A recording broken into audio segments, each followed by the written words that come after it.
So, before we get into computer storage, we need to fill in some gaps. I'm referring to things like gigabytes, bits, etc. But we actually haven't talked at all about what those metrics mean. Sorry, I got a gigabit ahead of myself. As you might have a 1 or 0. The next largest unit of storage is called a byte, which is comprised of 8 bits. A single byte can hold a letter, number, or symbol. The next largest unit is referred to as a kibibyte, but we typically use the term kilobyte. A kilobyte is made up of 1024 bytes. If you're curious why 1 kilobyte refers to 1024 bytes and not 1000 bytes, you can read more about that in the next supplemental reading. For now, here's a quick data conversion chart. How much does 500 gigabytes even mean? Let's take a look at the size of an average music file, which is about 3 megabytes. On a 500 gigabyte machine, that's approximately 165,000 music files. That's a lot of music. We store all of our computer's data on our hard drive, which allows us to store our programs, music, pictures, etc.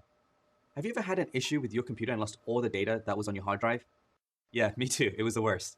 This actually happens a lot, and you'll probably encounter it as an IT support specialist. Make sure you back up your data to be safe. This means you should copy or save your data somewhere else, just in case something goes wrong and your hard drive crashes. That way, you won't lose all your data. There are two basic hard drive types used today. Hard disk drives, or HDDs, use a spinning platter and a mechanical arm to read and write information. The speed that the platter rotates allows you to read and write data faster. This is commonly referred to as RPM, or revolution per minute. A hard drive with a higher RPM is faster, so if you go out and buy a hard drive today, you might see something like a 500 gigabyte with 5400 RPM. HDDs are prone to a lot more damage because there are a lot of moving parts. This susceptibility to damage went away with a new type of storage called solid-state drive, or SSD. SSDs have no moving parts. Are you familiar with a USB stick? SSDs operate in a similar way. The information is stored on microchips, and data travels a lot faster than HDDs. The form factor for SSDs is also slimmer compared to their HDD cousins. Sounds great, doesn't it? So why doesn't everyone use SSDs? Well, both have their pros and cons. HDDs are more affordable, but they're more prone to damage. SSDs are less risky when it comes to losing data, but they're also more expensive.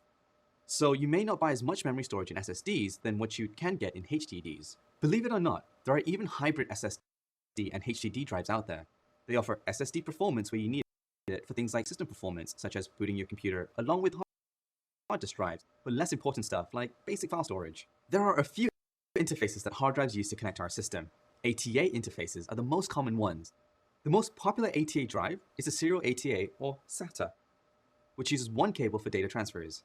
SATA drives are hot swappable. Great term, don't you think? It means you don't have to turn off your machine to plug in a SATA drive. SATA drives move data faster and use a more efficient cable like this one than its predecessors.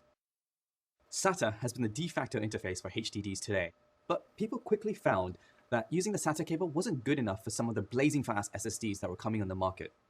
The interface couldn't keep up with the speeds of the newest SSDs, so another interface standard was created called NVMe Express, or NVMe.